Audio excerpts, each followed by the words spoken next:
Good morning. I'm sorry, but I'm speaking English, especially for a conference, a long conference. In a short conversation, okay, but in a conference I prefer to speak in Italian.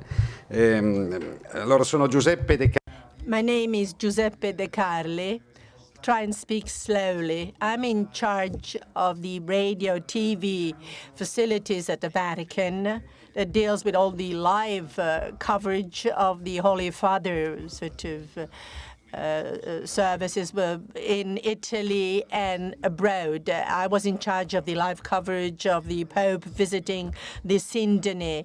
And I'm going to go next week to Fatima, to Lisbon, Fatima, and Porto. On the 12th of May, the Holy Father will be in Fatima. There will be a prayer vigil. And on the 13th of May, we'll have live coverage of the 10th anniversary of the beatification of Jacinta and Francisco, and the 10th anniversary of the release of the unveiling of the third secret of Fatima. I've been covering the news at the Vatican for 25 years. For 18 years, I was covering John Paul II. So I've been for 5 years covering events pertaining to Benedict XVI. I've traveled on a number of apostolical journeys with John Paul II, on 84 such journeys with the Pope. Possibly, I've been one of the only journalists in the world that has been involved in live coverage of news pertaining to the Holy Father. There are some sort of live programs which were of great importance to me. Some were the ones in Fatima in 91 and the year 2000, when the Holy Father, in the framework of the Jubilee of the year 2000, decided to unveil the great secret of our century. Well, tomorrow, let me go back to the date of the 13th of May of 2000. There were 1 million people gathered there. At some point, someone told me, Cardinal Sodano, at the end of Mass, on behalf of the Holy Father, will say that the Holy Father has decided to release the third secret. And I do recall that I was very moved because I was reading the text in Italian that Cardinal Sodano was reading in Portuguese. And then there was an immediate sort of deception. Well, the bishop, which is wearing a white vestment and dies, is killed by firearms and arrows at the foot of a large cross. And so we as journalists said, well, is that all? Well, how is this possible? The third secret was supposed to be the doomsday of humanity, the day after of life on our planet. It was to mark the irreversible crisis of the church. And instead it talks about white-clad bishop. According to Sister Lucy, that white-clad bishop was the Pope. But tomorrow, on the 5th of May, this book will be released. It's sort of a new version of an earlier book of my conversations with Sister Lucy. So I have interviewed Cardinal Tarcisio Bertone. And tomorrow you'll have the new issue of The Last Secret of Fatima, with an introduction by the Holy Father Benedict XVI. It's a more extended version of the earlier book, so it does give a great many details about dates, about the people involved, and all the nuances. We've kept the three main sort of points, the Shepherds of Fatima, the Congregation for the Doctrine of the Faith, and the State Secretariat. We have brought together all the comments which we received after the first book was published, and we have included them, taken them on board in this new book. And there is something new in that the book does give the interview given by Monsignor Loris Capovilla, who had been the secretary of John the 23rd, and he was acting as secretary of John 23rd when Pope John 23rd opened the envelope and read the text of the third secret of Fatima. I also have a video of the interview, which I'm going to show to you now. Let me tell you just one more thing. I've come here because the book, which is going to come out tomorrow, is the official position of the Church, with all these misgivings and doubts that I have included. So I have sort of asked an interview to the Secretary of State in such a way that I would sort of ask him a number of questions, even the questions which are covered by the Fatima Crusader. So I tried to include a number of questions in my interview with Cardinal Bertone. I've met with Cardinal Bertone on a number of occasions. And Cardinal Bertone sort of tried to get some additional information before giving an answer. We asked the information from the Office of the Shepherds of Fatima, the State Secretariat, and the Office for the Congregation of the Faith. The text of the book was read by the Holy Father, Benedict XVI, and he added his own introduction. So this is the official seal of approval of the Church on the third secret of Fatima. I am not a Mariologist, nor am I sort of an expert, but I have studied theology at the Department of Theology of Northern Italy in Milan. I first got a degree in philosophy at the Catholic University. Then I got a degree in political sciences in Milan, but I also attended a number of theology classes, and I reached and I got a Bachelor of Arts in Theology, 52 of 53 exams, which I had to pass. It was a very sort of excruciating experience. I take you're all familiar with it. So I have reached this level of experience at the Department of Theology of Northern Italy. I was very keen to study the Old Testament, the Bible, patristics, the sacred scripture, the mystique of the Middle Ages, moral fundamental theology, liturgy. But let's say that Mariology wasn't a subject which was of great interest to me. So just bear in mind that I'm no expert of Marian issues. Then I was asked to deal with that because as I was covering the various events live, I had to deal with these aspects as well. One day I was in Genoa in 2005 as I was presenting another book, and Cardinal Tarcisio Bertone was with me. He's a Salesian cardinal who's not a great diplomat. Someone claimed he should not be a Secretary of State because he has no diplomatic background. So the people in the Curia take issue with him because of that. I quite like Cardinal Bertone. He's like a sort of a parish priest who is doing a very good job, and he's also a fan of Juventus football team. When he used to be Archbishop of Genoa, he was asked to sort of cover the matches, Juventus versus Sampdoria and Genoa, to give comments on that, because these are these football teams of his own city. When he gave comments about these matches, the teams of his city would be defeated. So he was told, well, don't come to the stadium any longer because it doesn't bring luck to the football teams playing. So in Genoa, I sort of introduced the book.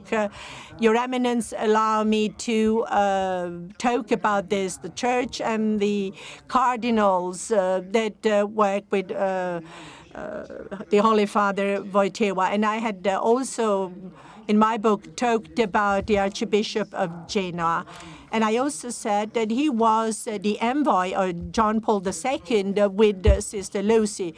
Cardinal Bertone met with Sister Lucy 3 times officially, and then on a number of other occasions informally with the community of the Carmelites of Coimbra. In the official meetings, which lasted 15 and 16 hours, we only got the 30 lines of a press release. So what has the Cardinal talked about with the last seer of Fatima in those 15 hours of interviews? So I was very curious to know about this.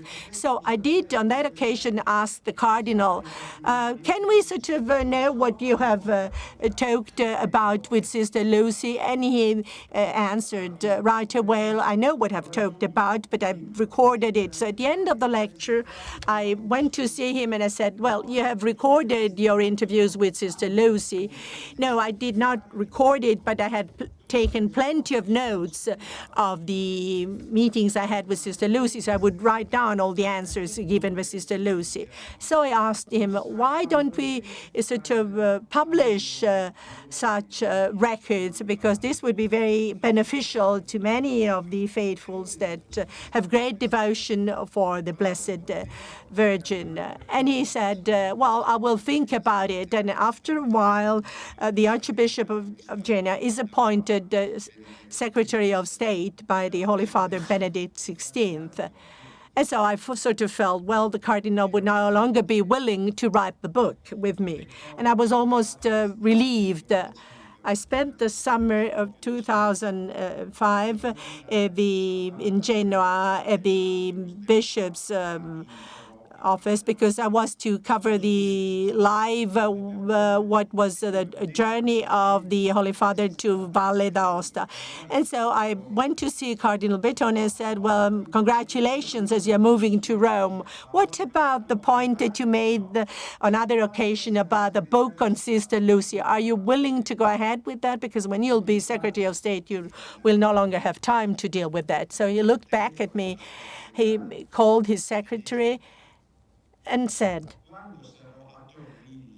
when I will be in Torriglia on the Apennine area of the region of Genoa, will you be with me from the 2nd to the 9th of August in Torriglia?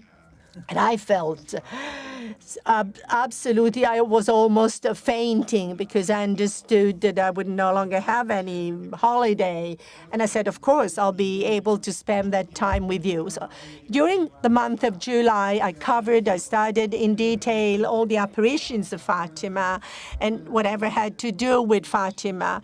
I looked at all the various apparitions, the Lourdes apparitions, the one in Medjugorje, which is the one that sort of asks very many questions of the church. And then, of course, I looked at all the apparitions and I studied them thoroughly.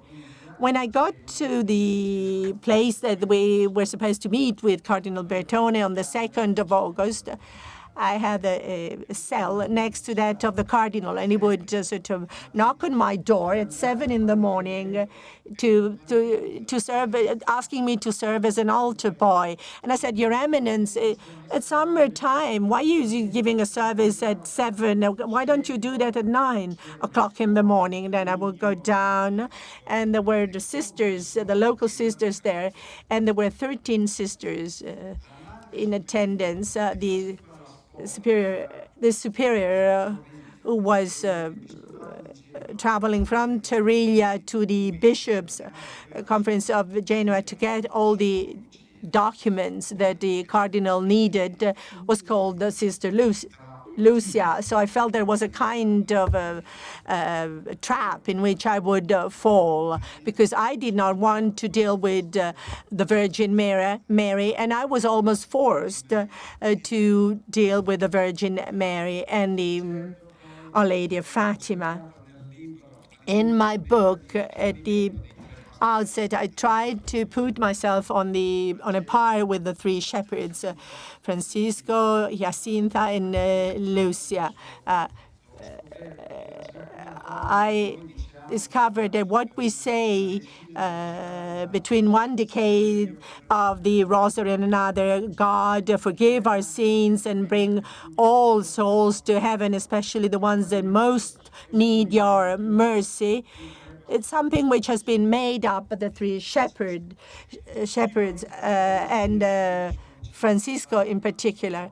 I met with Sister Lucy in Fatima. I didn't talk to her, but I've seen her because she was there with the Holy Father. The last time that he saw the Pope in the year 2000, she handed over an envelope with a letter to the Holy Father. I asked the Cardinal Bertone, do you know what's in that letter? And he answered, no, I do not know, because that's a private sort of document of John Paul II. And it's the Archbishop of Krakow, Stanislaus Bishop, who owns that document. I have found that in the mystery of Fatima, we also have the mystery of John Paul II, the mystery of the blood, the sign of the blood. We as journalists, we were all sort of amazed when he said that a hand has pushed on the trigger, another hand, a maternal hand, has deviated the trajectory of the bullet, and the Pope, who was agonizing, has sort of stopped on the threshold of death. We understood the significance of such words, but we failed to understand what it meant because the Holy Father had read the secret when he was, for the second time, hospitalized in the polyclinic of Gemelli. So he would attribute to the intercession of the Our Lady of Fatima the fact that he managed to survive. So the mystery of Fatima hides the mystery of the Holy Father John Paul II, the faith which is being attacked and finds in Our Lady's shrines the fortress that cannot be defeated because they find in Our Lady a mother. We ask ourselves, why is it that there is a crisis of faith in the Western world? We're talking about the winter of faith. The churches are becoming empty and the shrines are being sort of followed by a large number of pilgrims. Every year there were 180 million people that went on a pilgrimage to the various shrines of the world, more than the overall sort of Catholic population in the world. Why do people go to a shrine of Our Lady, especially? I'm not talking here about the third secret. As a journalist, I simply want to take stock of a number of facts. Whilst we are witnessing a crisis of religious identity and a collapse of traditional religions, Our Lady's shrines are the invincible fortresses of the faith. And I'd like to conclude my brief presentation. When I did have sort of the material about these topics, the diary of Cardinal Bertone, the questions and the answers, and a number of other documents, I was at a loss in deciding where would I start telling about this wonderful story of Fatima suspended between heaven and earth. Well, journalists say a lot of silly things, if you like, but I have written as if I had sort of an easy task because I was inspired by Our Lady. It was like a puzzle of that could easily be recomposed as all these sort of pieces in the puzzle sort of fell into place. So the last seer of Fatima to me means that I did not wish to deal with anything related to Our Lady, but I managed to write a book which is compelling because it helps you understand what it is in this story. And then there is this presentation given by the Holy Father. And this is the only book that does have this introduction by the Holy Father. And the Holy Father, Benedict XVI, is a very prolific writer in the history of the Church. There are 136 books on the market that have been written by the Holy Father, Benedict XVI.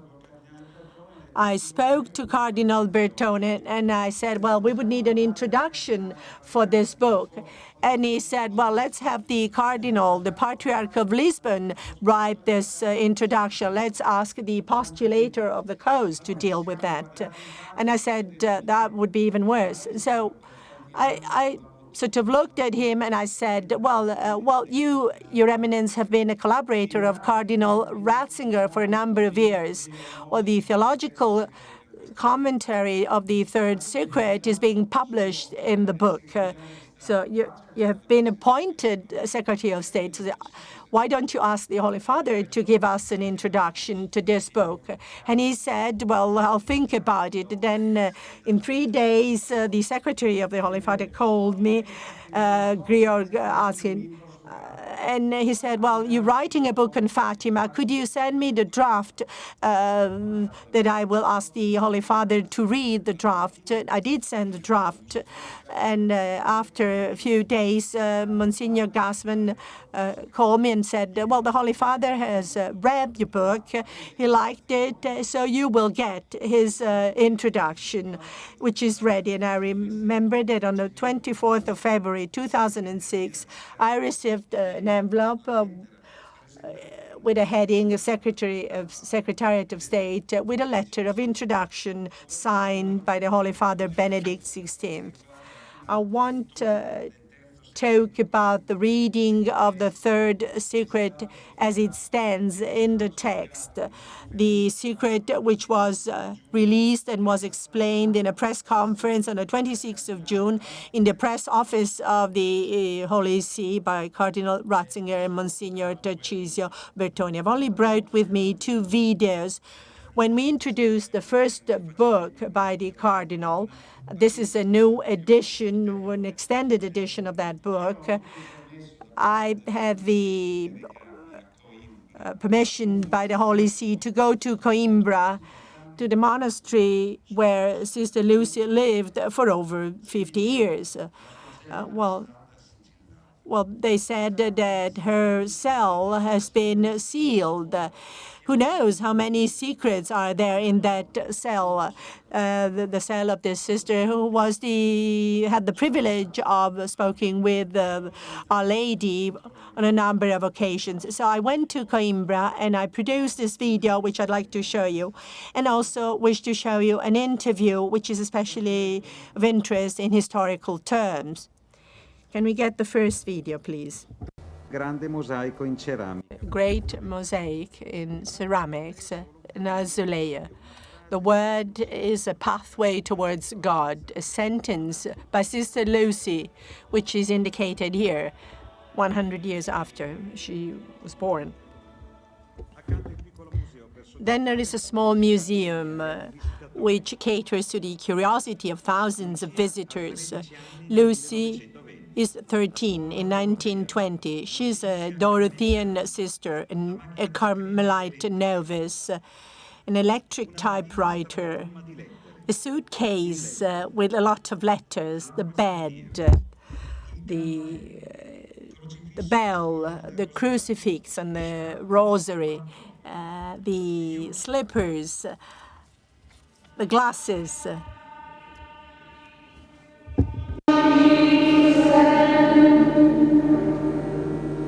Oltre la grazia.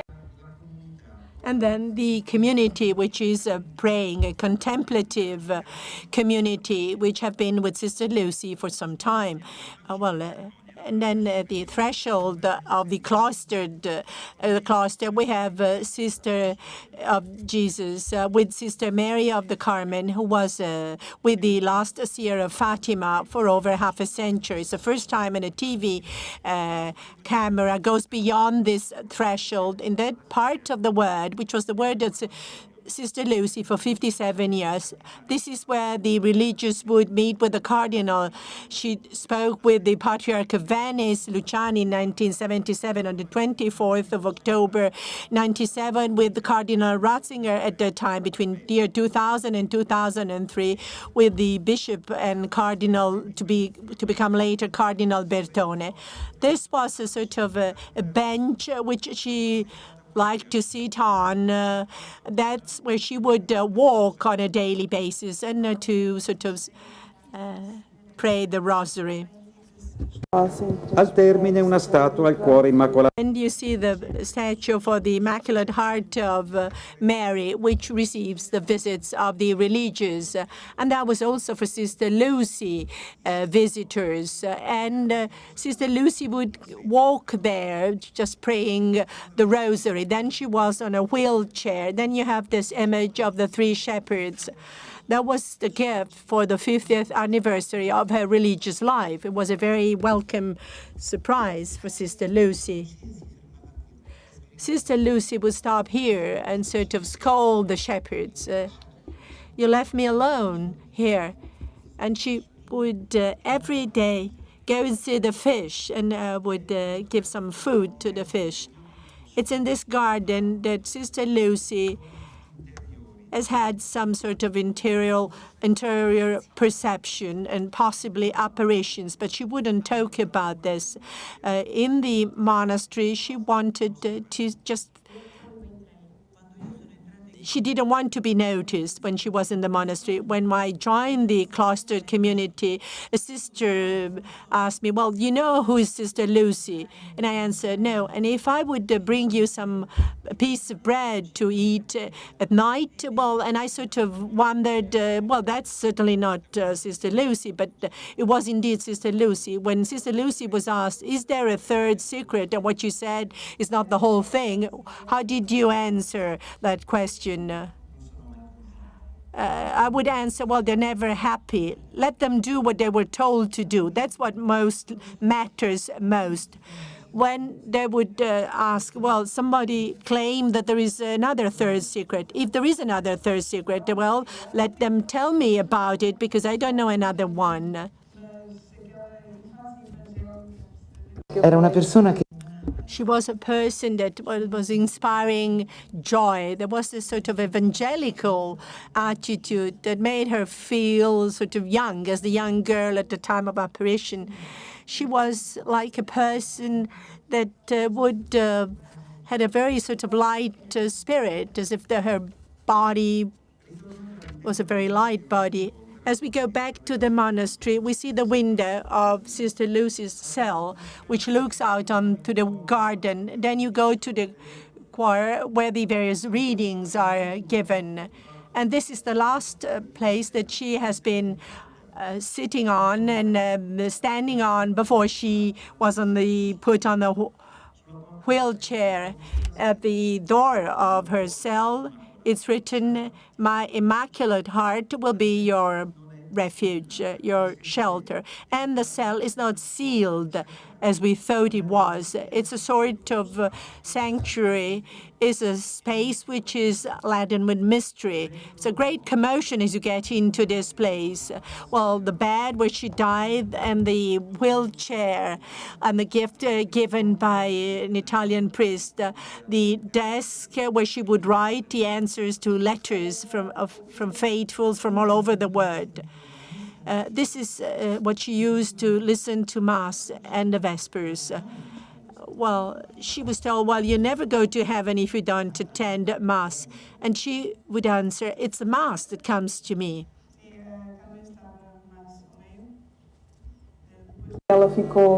quando lei ha avuto When she needed more help, we put the bed at the center of the room and we would be around her. The bishop was there. The sisters were there as well. I was kneeling there, as you can see in the picture. She looked at every one of us, and then eventually she looked at me. And she looked at me for a long time, but it was this very great light which I carry in my soul.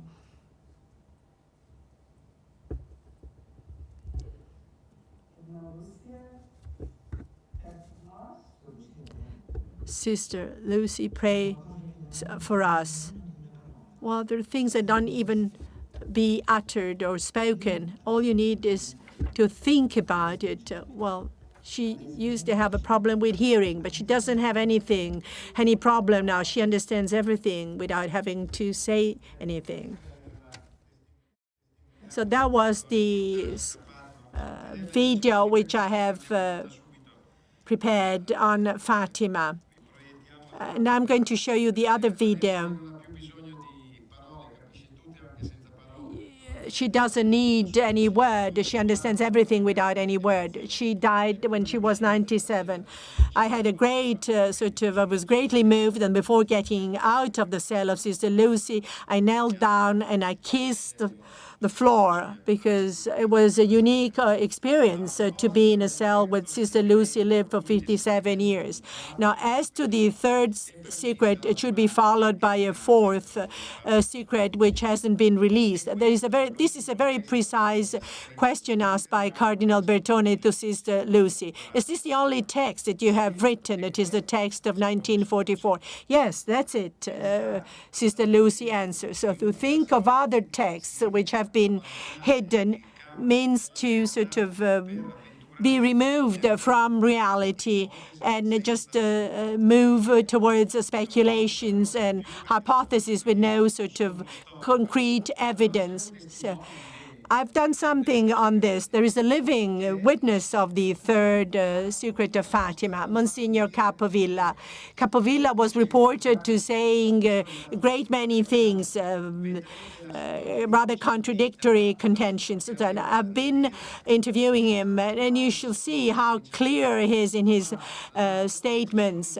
Well, if you are an historian, a research worker, well, you have to interview the living witness. Monsignor Capovilla is a living witness of the time when the Holy Father opened the envelope that he has seen himself. I have seen that envelope myself. I've been to the Congregation for the Doctrine of Faith. I've seen the largest envelope with the smallest envelope with all the headings on the envelope. Now, what you see here on the video, because I didn't trust the official photographer of the Holy See, so it was something which my own photographer took. So you have the text of Sister Lucy, which I had held in my hands and which I have taken a picture of.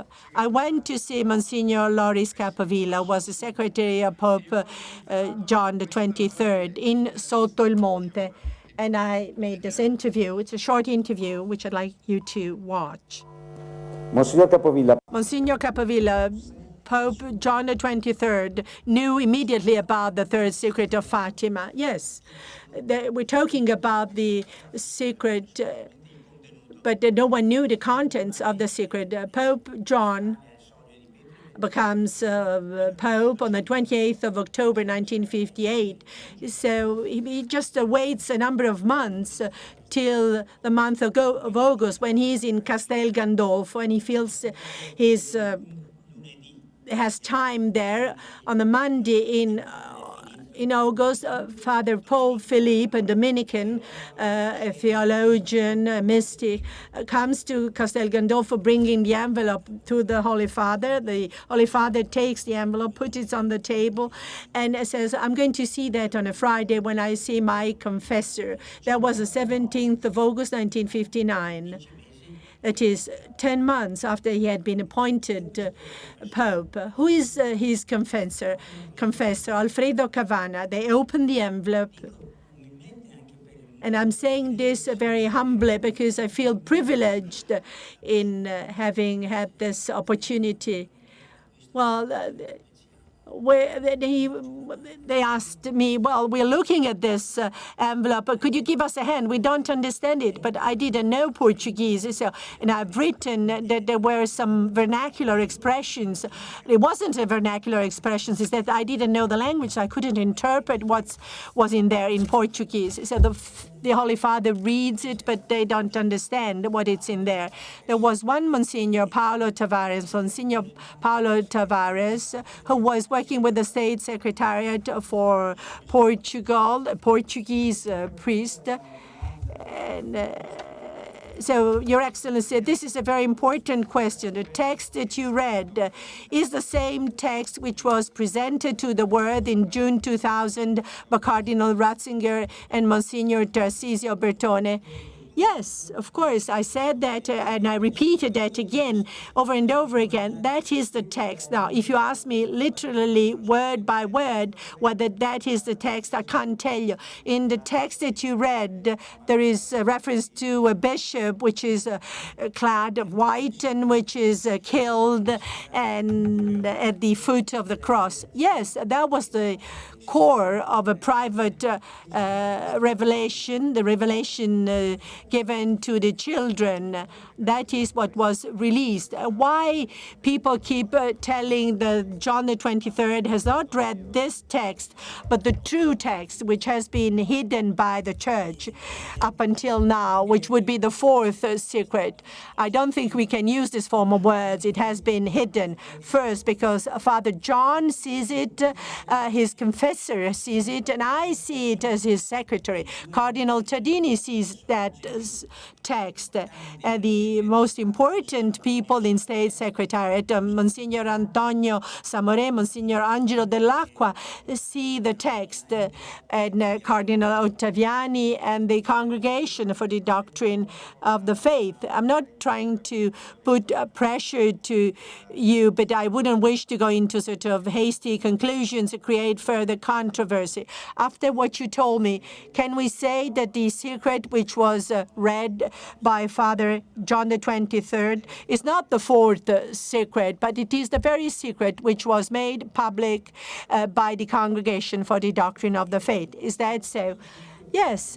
When I heard people talk about the fourth secret, I was flabbergasted in that I never felt there would be a fourth secret. It never came to mind that it would be a fourth secret. As far as Fatima is concerned, well, that is what I have seen and what I have reiterated in my conversation with you, which I enjoyed. So I think it's proper, as I read with great joy what has been said in Fatima by the Cardinal Ratzinger at the time, and which was sort of repeated in a book by Cardinal Bertone. So I've had the teachings which I needed from the church on that.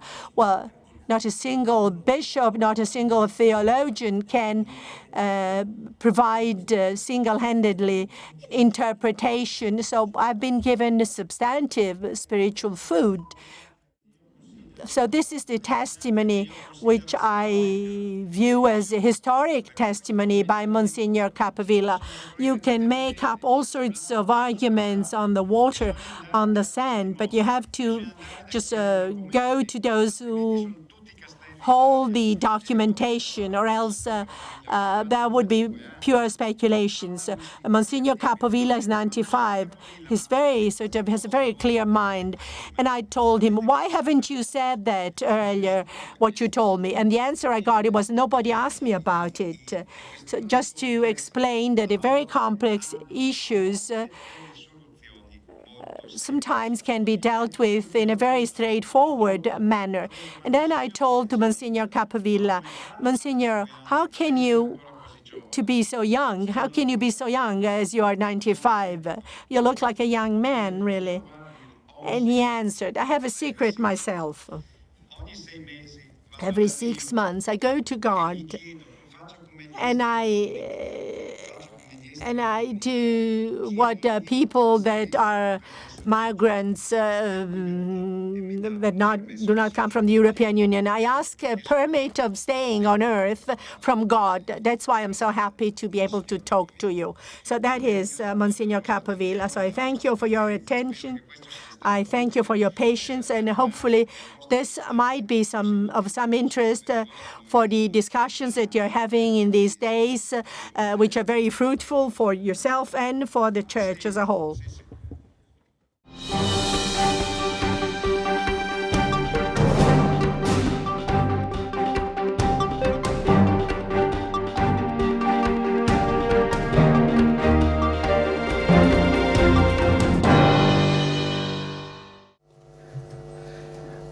Buongiorno, signore Di Cali.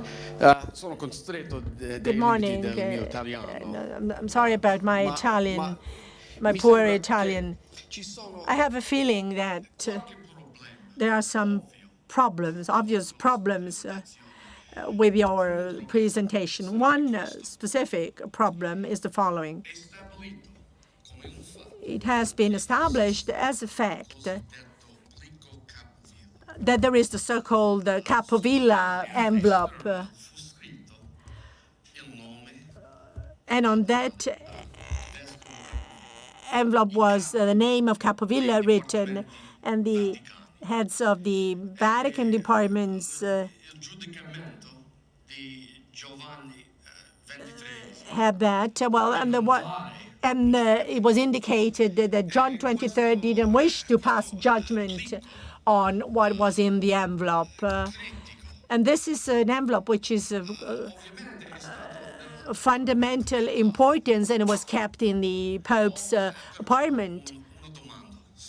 So I have a very straightforward, simple question, which I'd like to ask of you. Where is this envelope? Where has it ended?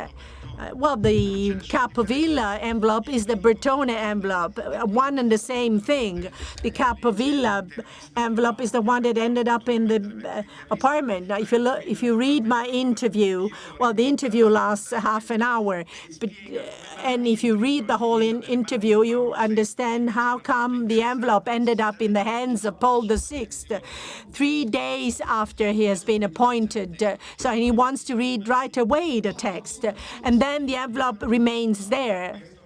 So that is what Monsignor Capovilla says, and he's a credible, trustworthy witness, the only living witness. Now, if you heed to what has been said by others who are no longer there, then we credit other people. But I give credit to a person who's a living witness who recorded his testimony. I understand, but this living witness stated that there is an envelope.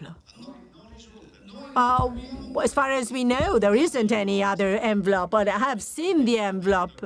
I've seen the envelope, and I said that the one which is shown here in the video is the one which I've taken a picture of.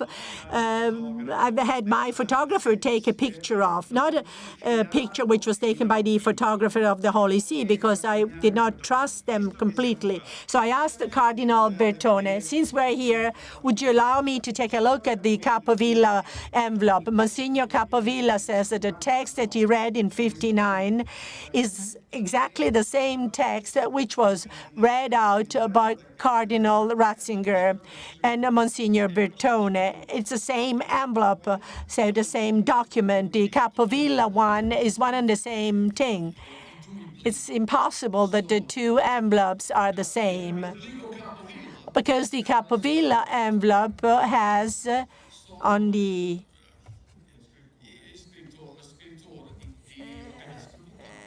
has written on the heading of the bishop, Capovilla bishop, never seen it. Well, the word hasn't seen that. No, I've seen it personally.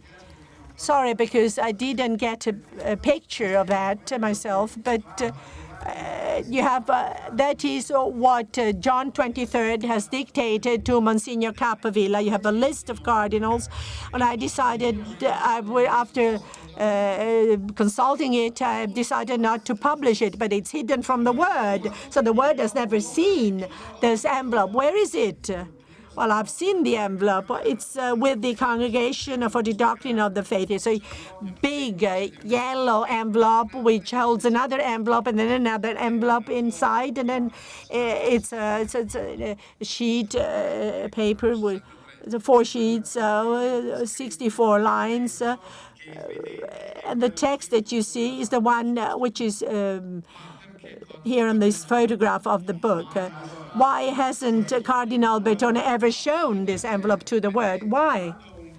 Because when a Secretary of State, Secretary of State Cardinal Bertone says that that envelope is the same thing as the one which has been read by John the 23rd, either John the 23rd, Paul the 6th, or Benedict XVI are lying, or you have to believe that. The fact that Benedict XVI has written an introduction to the official sort of thesis of the church means that the Pope feels that that is the actual truth, or else, the Pope is lying himself. Could you please tell us whether it is one and the same thing? There are two envelopes. We've only seen one envelope. But we never saw the other envelope because there is no other envelope. The Capovilla envelope, well, the Capovilla envelope is the same as the envelope of Cardinal Bertone, where Capovilla said when they talked about a fourth secret, what I read, the Capovilla envelope matches what has been presented on 26th of June of the year 2000. But the Bertone envelope, we saw that on TV. But we never saw the Capovilla envelope, so it's not the same. It's obvious. È una tesi la sua, è una tesi. That's your argument. I'm sorry.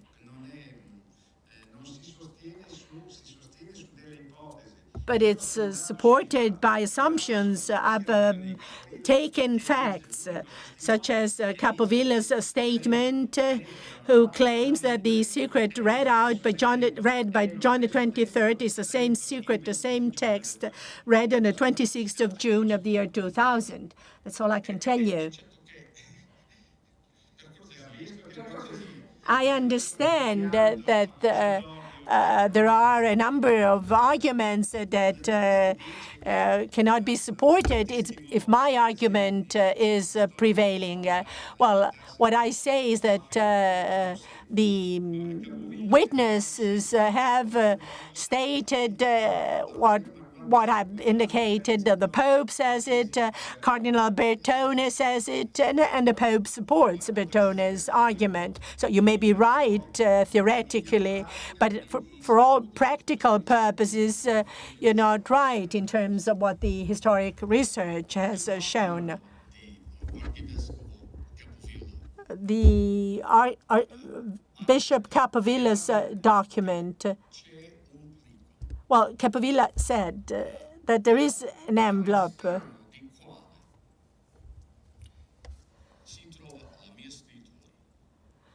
with an indication of what's written outside on the top of the envelope. On the TV program Porta a Porta, Cardinal Bertone did not show that particular envelope. So there must be two envelopes.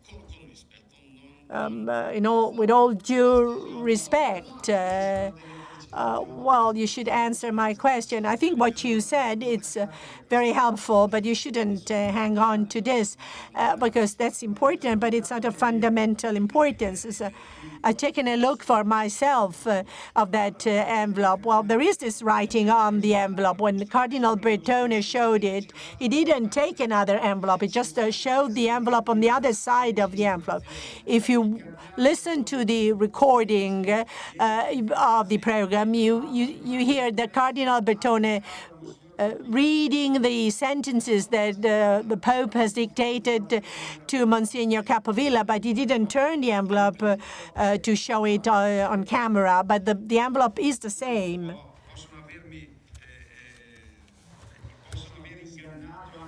They may have deceived me, showing me something else, but my personal impression is that the envelope is the same. The Capovilla envelope is the same envelope as the one shown by Cardinal Bertone. Sulla televisione. On TV, you first see this document, which is signed by Capovilla, that claims that Paul VI has asked him why his name is on the envelope. And Capovilla said, because John the 23rd wanted me to write my name and the name of the other cardinals who had seen it, and with an indication that John 23rd would not sort of pass judgment on that. On the TV program, Cardinal Bertone has showed the back and the front of the envelope because you could see the seals. Now, in the book, you see the photograph of the two sides, but there is no name and there is no signature of Monsignor Capovilla.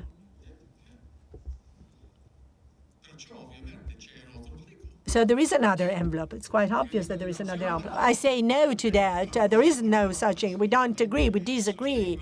I want to uphold my thesis, which is Cardinal Bertone's and Cardinal Ratzinger thesis. There is no other envelope, so there was the envelope was not replaced because there was something else that they wanted to sort of hide, to keep secret. I've seen an envelope with the sentences which had been written by Monsignor Capovilla according to the orders of John the 23rd. If you read the whole text of the interview to Monsignor Capovilla, you understand what happened with Paul VI and why Paul VI has kept in his bedroom this significant document and why he read it 3 days later. So I don't know. I'm going to check on the pictures that you have mentioned. But the envelope, which I've seen for myself and which I've taken a picture of, has on the front the very sentences that John the 23rd dictated to Monsignor Capovilla. So it will not be up to me to decide. It will be my successor that will choose whether or not to publish the secret.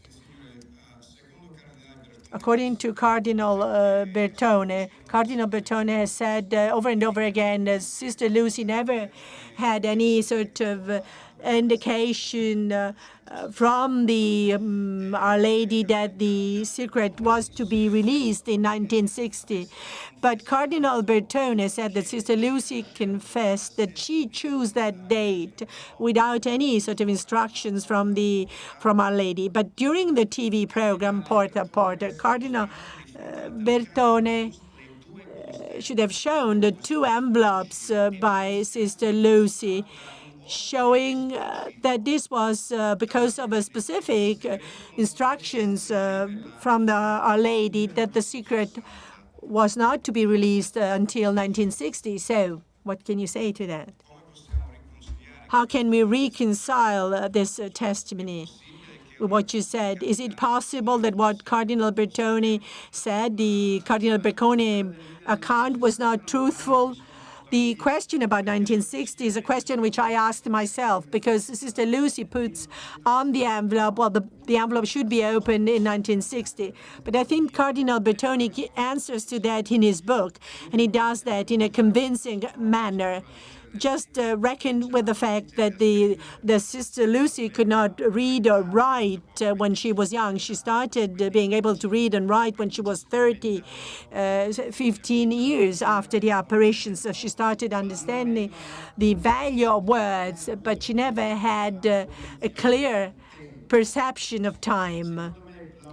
So it's possible, and that when she wrote the date 1960, I don't know whether she did that upon inspiration, she felt that the date would be very removed, far removed in time.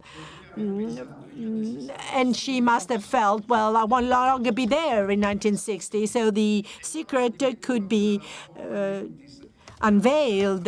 So it very much depends on the intellectual background, cultural background of Sister Lucy. In her memoirs, she talks about time, but her perception of time is other than our own perception. She doesn't have a perfect appreciation of time. So she set the date in 1960, and she felt she would be dead by that time, and so the secret could be unveiled. Sister Lucy went to school in Porto, and she finished school in 1922.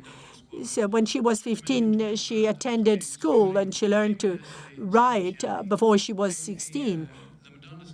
And Our Lady herself has said that she had to learn to write and read. So it's not a question of her not having a cultural background.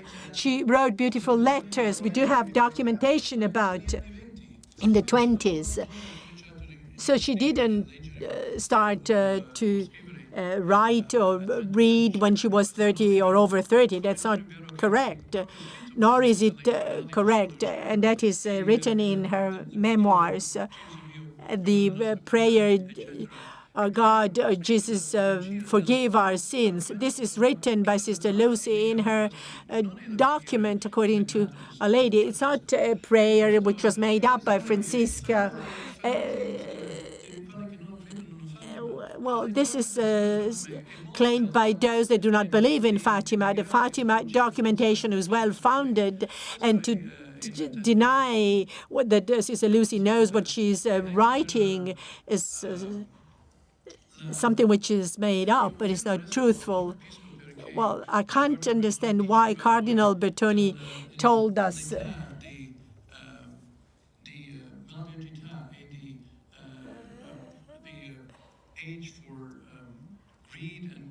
about the age of greed as finished today, when on the 26th of June of the year 2000,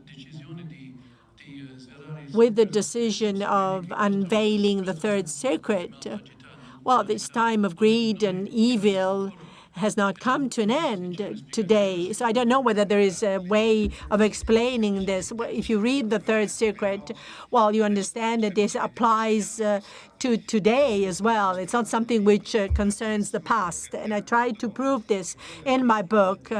With a reflection with Cardinal Bertoni. If you read thoroughly the Third Circuit, it's not something which refers to something which has happened in the past, but it does concern us as contemporaries. So the power of the Third Circuit goes well beyond the historical memory. Con rispetto, il suo libro è... Well, with due respect, your book is a private provocation. It's not a statement from the magisterium of the Catholic Church. Has no doctrinal strength or power. No, it's done by Cardinal Bertone, the Secretary of State, the only one who spoke to the last seer of Fatima. All we know through Cardinal Bertone, and it does have an introduction by the Holy Father. The Holy Father, who has been the former prefect of the Congregation of the Doctrine of the Faith, that gave the theological commentary to the Third Secret of Fatima. Either you bring into question the theological commentary of the presentation of the Holy Father, or else we'll have to accept it. But as you are well aware, the Holy Father liked Mr. Sacchi's book. He wrote a note of thanks. No, the Holy Father never read that book. That's not true. That's not correct. Sorry, let me tell you about this because I know more than you about this. You know how things happen. You send a book to the Holy Father, he gets 200 books a week, 800 a month, at least 10,000 a year. Well, the Secretariat of State, the people, the employee, the monsignors write, well, on behalf of His Holiness, we thank you for sending the book, etc., etc. So the letter that Sacchi received was a formal letter of thanks. In other words, that means that the Holy Father haven't even looked at the book. Where are the notes that you took? Where are the notes of the interview that Cardinal Bertone had with Sister Lucy? Cardinal Bertone has got the notes. He's known notes. And I have seen the notes because that was the basis of my own book. Because I spent 6 days with Cardinal Bertone. I checked up on his notes, recorded the questions. Why haven't these notes been made public? Well, they are in here. They are in my book. They are in your book. All the notes are in there. Almost all notes are there. 15 hours of conversation. Well, you can't recall everything. Well, just bear in mind when you have a 3-hour talk, well, what have they been talking about for 15 hours? Well, that's what I wondered, and I asked questions on this particular point. Well, I have sort of asked myself a number of questions like you have asked. I'm a journalist. I'm not just sort of supporting the church, even though I'm a Catholic. I believe in the devotion of Fatima. But I've asked a question like any honest journalist that wants to uncover the truth. Now, if Mr. Sacchi lied, why hasn't he been condemned by the Pope? Why hasn't he been condemned? This is not a matter that concerns the faith. Well, how come? This is a miracle which has been confirmed by the miracle of the Son. Fatima is a private revelation. So it doesn't sort of add anything to our faith. Sorry. Well, I've studied theology. So the private revelation do not add anything. We as Catholics are not bound to believe in that. I believe in the Fatima apparitions. That's not required. That's what you feel. Or you can be a Catholic and you can sort of believe or not believe in Fatima. I'm a Catholic and I believe in the Fatima apparition. In doctrinal terms, you can't sort of disavow what I say. Well, Sochi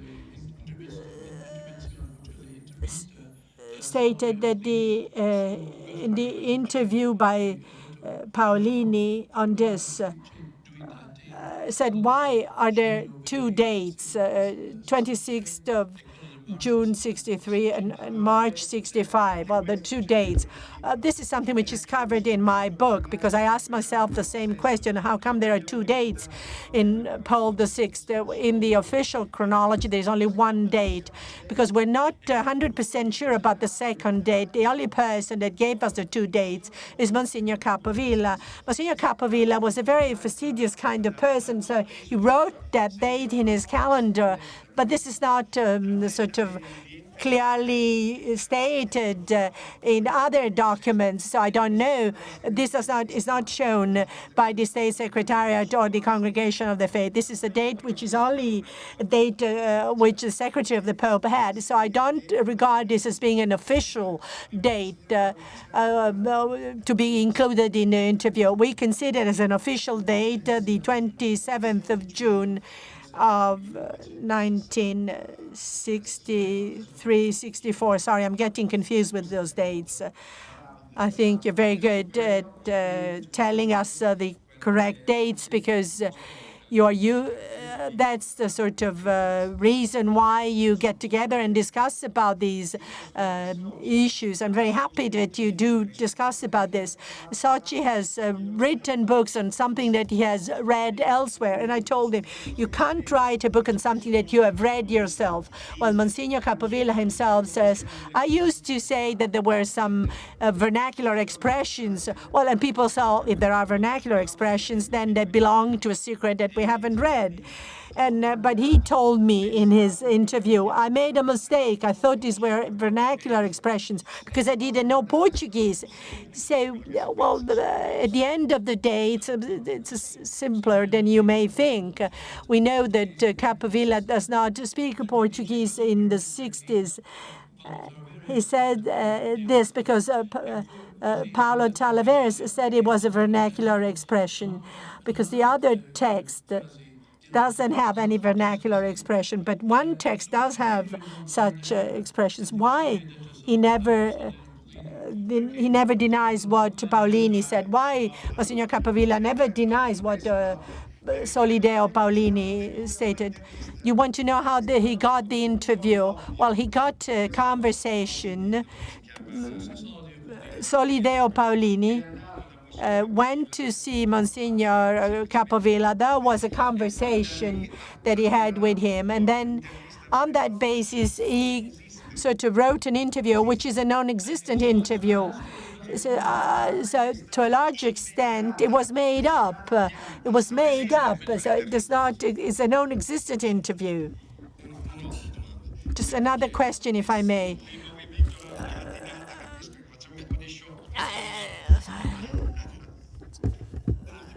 Just one more question, if I may. How is it that no one asked Archbishop Capovilla whether or not he did tell Solideo Paolini what he said in answering to the question whether there were two texts of the Secret of Fatima? Why hasn't anyone asked this question? Well, I do have a letter by Monsignor Capovilla, which is sent to the Secretariat of State and to the Holy Father, when he denies having ever given such an answer to Solideo Paolini. He denies that. So either he's a liar, Solideo Paolini is a liar, and he has sort of taken advantage of Monsignor Capovilla, or is Monsignor Capovilla who lies? I think that if Solideo Paolini is a liar. Could I get a copy of that letter, please? Microphone, please. There is no microphone. Could you please use the microphone?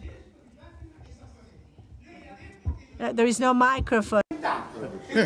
No, non è inventato.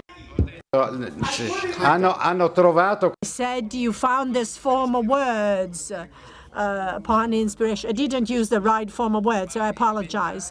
But to make up formula which is being sort of used by millions of people who pray the rosary. Sorry, I may have slipped up and used the wrong form of words. Why hasn't the cardinal published the letter? This is a private correspondence, a private exchange of letters.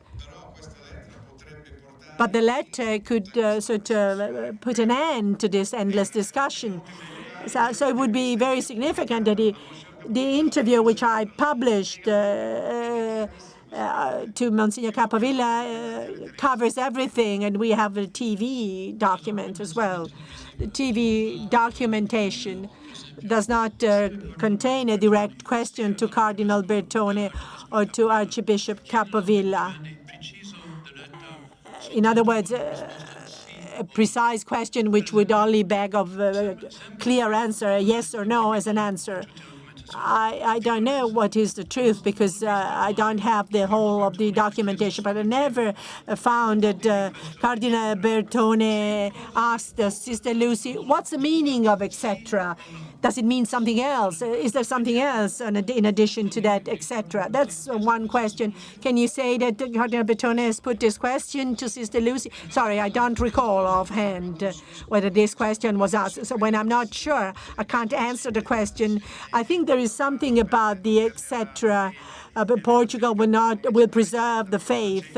What's in there? Well, I asked Monsignor Bertone. Well, many people felt that there would be an additional text after the etc. And Cardinal Bertone answers that question, but I don't recall what he answered to that question. Sorry, I don't recall precisely what he said. Another question on your interview of the 22nd of August of 2007. Prior to your presentation of Cardinal Bertone on 21st of September, you asked a number of questions shown in the video, but you never asked Archbishop Capovilla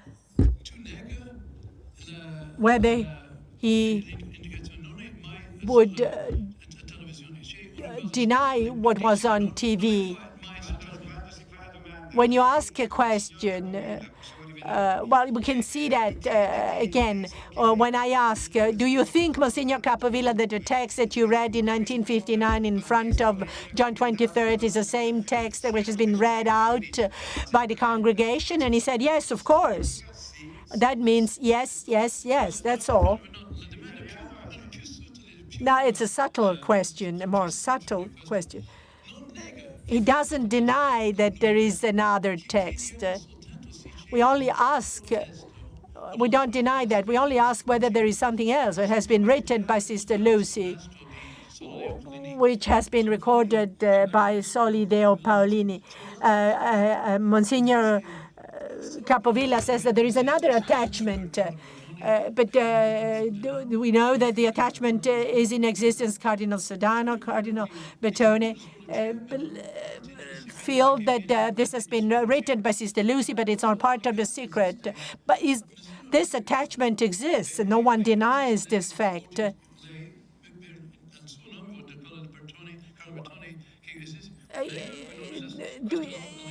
Do you deny that there is such an attachment?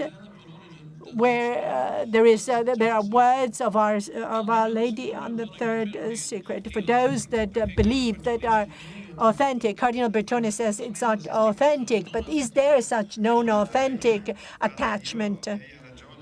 Father, we might sort of keep this up for hours and we'll still be in disagreement. So in the interview, where I say, is there a fourth secret? When I heard the fourth secret, what the answer was, I was amazed because the text that I read was read by Cardinal Ottaviani, by other people. There's a list of people who read the text. It's obvious that as time goes by, since they did not have the original text, you have to sort of put yourself in the shoes of people that did not have the original text in their hands.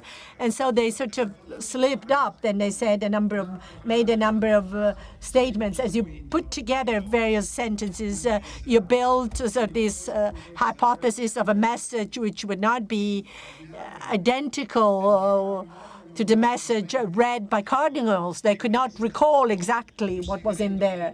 So that led to the idea of a secret which was other than the one that they had read. So I don't know whether I've made myself understood. This is a very delicate issue. Why is it that this idea came up of another text that the church did not disclose? Because the people who read the secret, it wasn't just the Holy Father and Monsignor Capovilla, there were 9 people read the text of the secret. As time went by, they started talking about what they had read, but they did not recall precisely the text. So there were like different texts, different interpretations. Then as there was reference made to different interpretations, people felt, well, the text which was made public was not the same. So that's the logical explanation. On TV with Cardinal Bertone on the 31st of May 2007, there is a journalist who covers the Vatican who asked the following question. Well, Cardinal Ottaviani said, well, the text was 25 lines. How come it's 62 lines? And Cardinal Bertone states that Cardinal Ottaviani has stated this and tries to explain, to give an explanation of that. I don't know whether you want to elaborate on this. Is that in your book? Yes. I can't interview Cardinal Ottaviani because he's passed away. So, in the hands of God. So the idea being that Cardinal Ottaviani made a mistake when he said 25 lines were in the text. Cardinal Bertone said, well, he possibly has not looked at the other side of the page. So, but if you look it up, I mean, it would make up 31 lines, not 25. So how come that mistake was made? How come that the Bishop of Fatima claimed that there are only 2 envelopes, and then he gives us this account of 25 lines if it's 62? The Bishop of Fatima has put everything in writing, and it's still written in the archives of Fatima. Non so risponderle su questo. I have no answer to your question, so I can't answer your question. So I do have a text of the notes of Cardinal Bertone, encounter with Sister Lucy, the 64 lines of the text that she looks at and turns. And the precise question that he asked, Sister Lucy, is this the text that you wrote in 1944 and you put in an envelope? Yes, it's my text, was the answer. Is this your envelope? And the answer was, yes, that's my envelope. In the book by Cardinal Bertone, says, Cardinal Bertone says, Sister Lucy says, these are my sheets, the sheets I wrote. What he showed us on TV was just one sheet of paper. Where are the other sheets of paper written by Sister Lucy? This is clarified in the book, in the second edition of the book, because there are 2 sides of the sheet of paper, and I say that there are 2 sheets and 4 sides to the 2 sheets.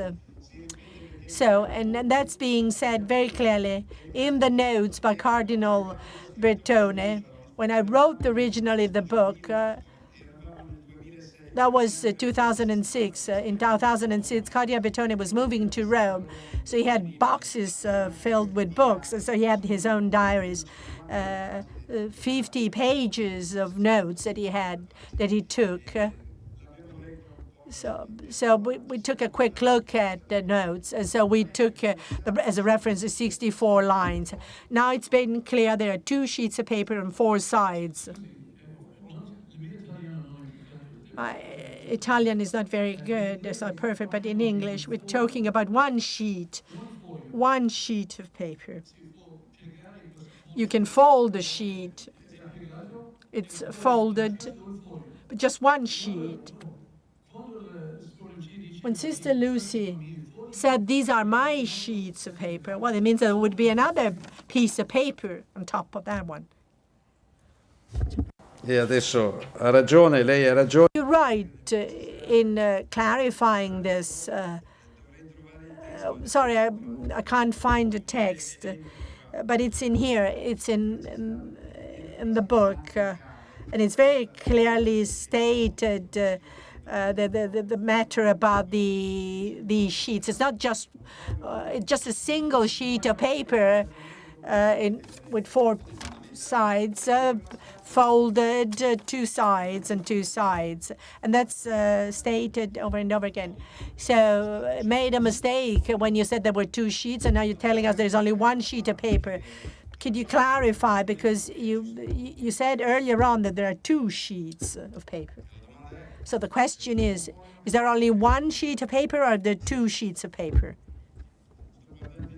I'm looking in my text, sorry, because I want to just draw on my text, because I don't recall.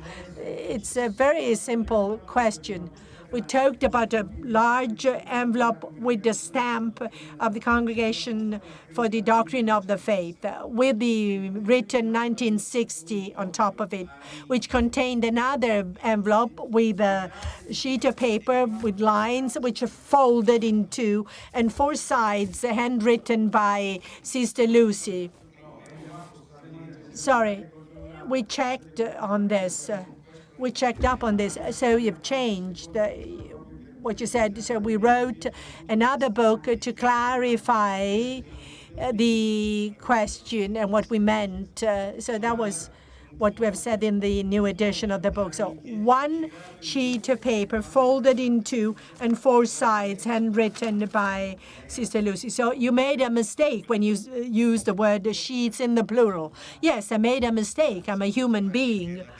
We're all human beings. So you said that several times. Sorry, I made a mistake. So I wanted to take a look at the text in the book, because I had to sort of clarify this. It's 1 sheet of paper with lines, and which is folded in 2 and written on the 4 sides. But the Fatima is not a sheet of paper which is folded. Fatima is a wonderful mystery of Our Lady, that apparition to the 3 shepherds.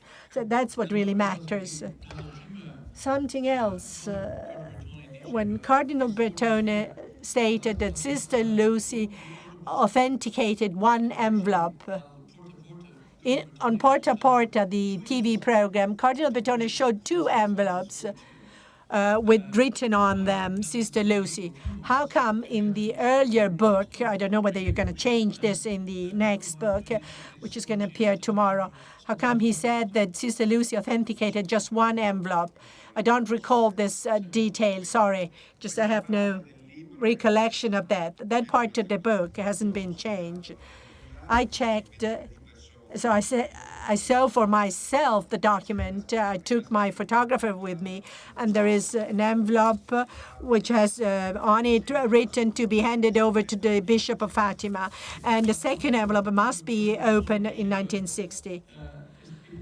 When Cardinal Bertone said that what's written on the envelope is written by Sister Lucy, and it said upon the command of Our Lady should not be opened before 1960, and the 2 envelopes bore the handwritten part by Sister Lucy. According to Cardinal Bertone's testimony, Sister Lucy at some point said that was not Our Lady's idea. So is there it was my own idea that it should not be opened before 1960. Can you explain the contradiction? Well, the mystery about 1960 is still there. There is an explanation, which is a possible plausible explanation that you could take, that Sister Lucy felt that 1960 was very sort of far removed when she said that. It's as if she was saying, well, you'll open the envelope in the next century. And that's how she felt when she wrote the document in 1944. She felt she might no longer be on Earth there. But what's written there by explicit order given by Our Lady. So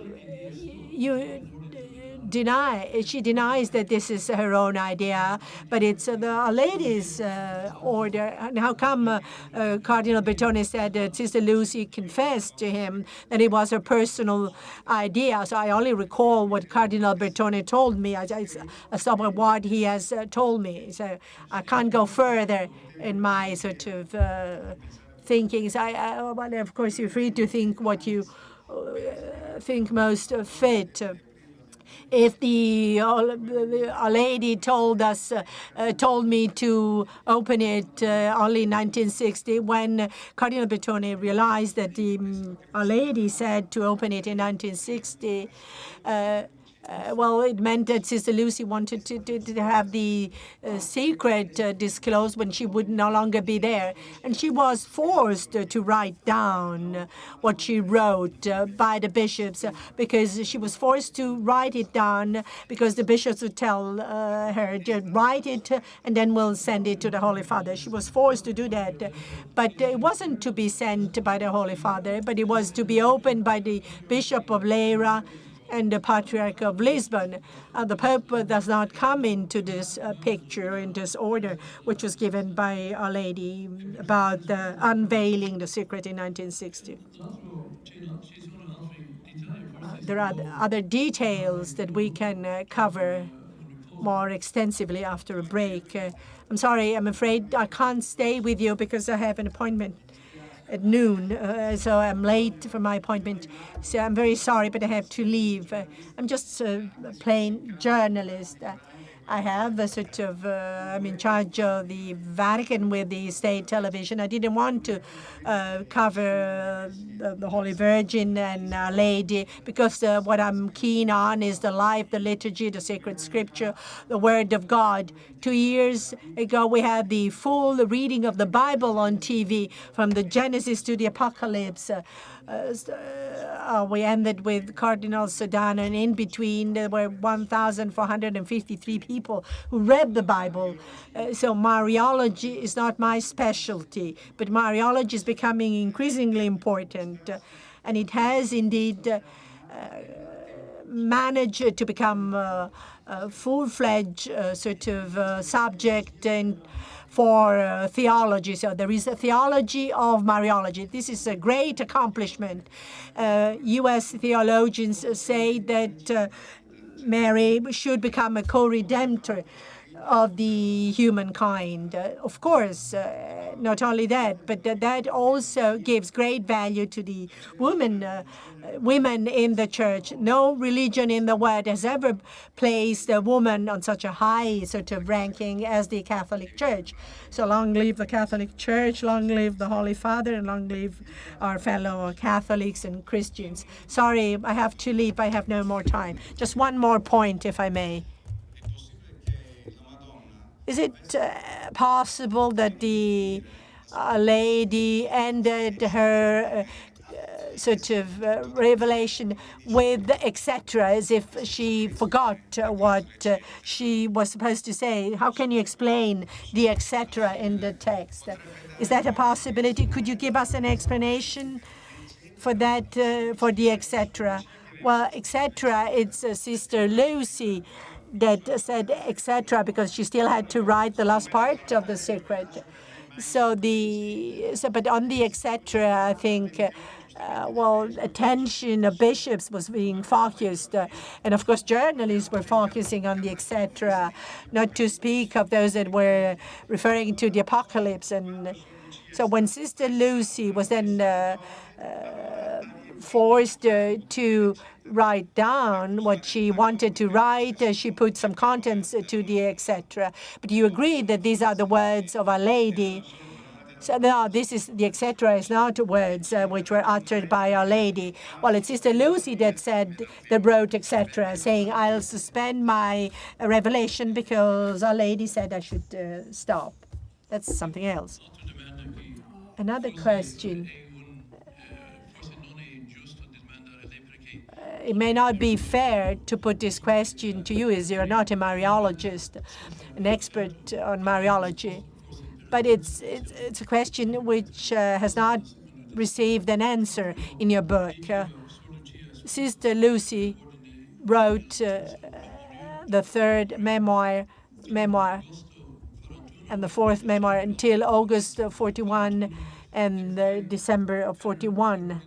Then, upon instruction by the bishop in October,